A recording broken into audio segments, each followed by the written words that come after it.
వసుదేవసుతం దేవం కంసచాణూరమర్దనం దేవకీ పరమానందం కృష్ణం వందే జగద్గురుం. శ్రీకృష్ణం వందే జగద్గురుం.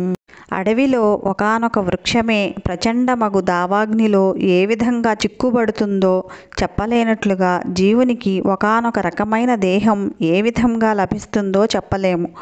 దావాగ్ని చెలరేగినప్పుడు గాలి ప్రభావం వలన ఒకప్పుడు అగ్ని ఒక చెట్టును దాటి వేరొక చెట్టును దగ్ధము కావించడం మన అనుభవంలోనిదే. అదేవిధంగా జీవుడు తన కర్తవ్య నిర్వహణ విషయంలో జాగరూకునిగా ఉన్నప్పటికీ తదుపరి జన్మలో ఎటువంటి దేహం లభిస్తుందో చెప్పడం అతనికి కష్టతరమే అవుతుంది. భరతమహారాజు ఆత్మానుభవ విధులను శ్రద్ధగానే నిర్వహించాడు. అయినా విధివశాత్తు అతడు జింక పట్ల తాత్కాలికమైన అనురాగాన్ని పొందాడు. అందువలన మరుసటి జన్మలో అతనికి జింక దేహాన్ని పొందవలసి వచ్చింది. వీటన్నింటినీ గమనిస్తే ప్రస్తుతానికి నీవు సురక్షితంగానే ఉన్నావు. నీ సోదరి వలన భయం కూడా లేదు.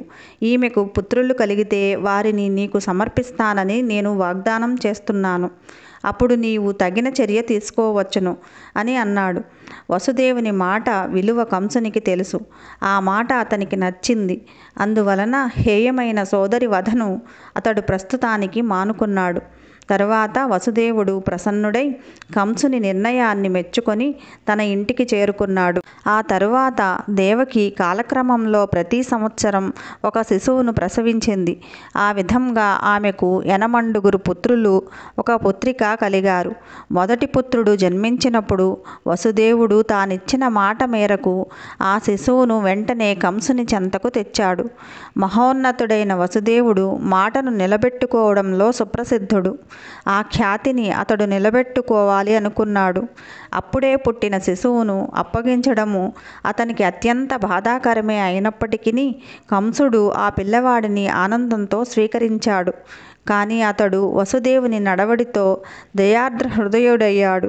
నిజానికి ఈ సంఘటన ఎంతో ఆదర్శనీయమైనది. వసుదేవుని వంటి మహాత్మునికి విధి నిర్వహణలో దుఃఖమయమైనది లేనేలేదు. అతని వంటి బుద్ధిమంతుడు నిస్సంకోచంగా తన కర్తవ్య పాలనను చేస్తాడు. ఇంకొక ప్రక్క కంసుని వంటి దానవుడు ఎటువంటి హేయమైన కార్యానికైనా వెనుకాడడు. అందుకే సాధువు జీవితంలోని సకల దుఃఖాలను సహించగలడని, బుద్ధిమంతుడు అనుకూలమైన పరిస్థితుల కొరకు ఎదురు చూడకుండా కర్తవ్య నిర్వహణ చేయగలడని, కంసుని వంటి క్రూరుడు ఏ పాపమైనా చేయగలడని, భక్తుడు భగవత్ప్రీత్యర్థము సమస్తాన్ని త్యాగం చేయగలడని చెప్పబడింది. వసుదేవుని కార్యంతో కంసుడు సంతుష్టుడయ్యాడు. వసుదేవుని వాగ్దాన పాలనకు ఆశ్చర్యపోయిన వాడై అతడు కరుణతో ప్రసన్నతతో, వసుదేవా, ఈ శిశువును నీవు నాకు ఇవ్వనక్కరలేదు. ఈ శిశువు వలన నాకు ప్రమాదము లేదు. నీకు దేవకికి కలిగిడి 8వ శిశువు నన్ను చంపగలడని నేను విన్నాను. అనవసరంగా ఈ పిల్లవాడిని నేనెందుకు గ్రహించాలి? ఇతనిని వెనుకకు తీసుకొని వెళ్ళు అని అన్నాడు.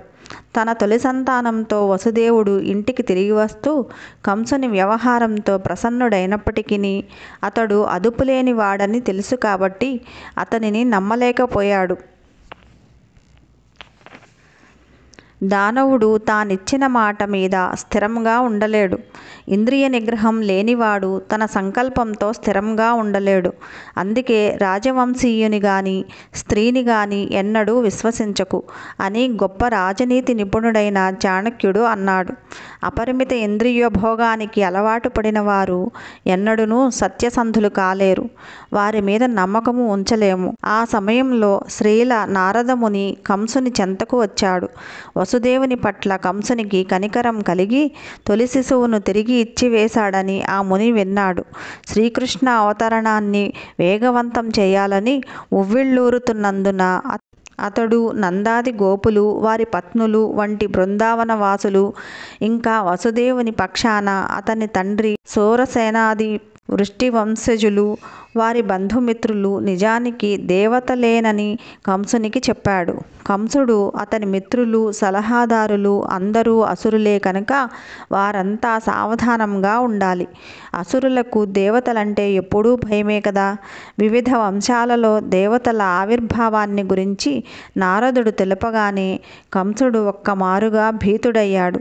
దేవతలు అప్పటికే అవతరించారు కాబట్టి విష్ణువు త్వరలోనే రాగలడని అతడు అర్థం చేసుకొన్నాడు. వెంటనే అతడు తన బావ వసుదేవుని, దేవకిని బంధించి చెరసాలలో పెట్టాడు.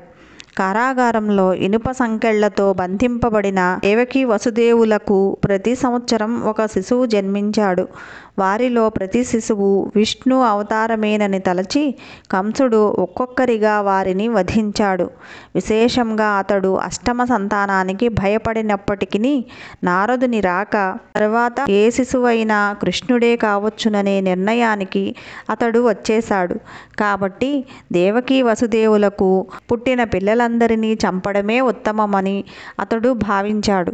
కంసుని ఈ కార్యాన్ని అర్థం చేసుకోవడం ఏమంత కష్టం కాదు.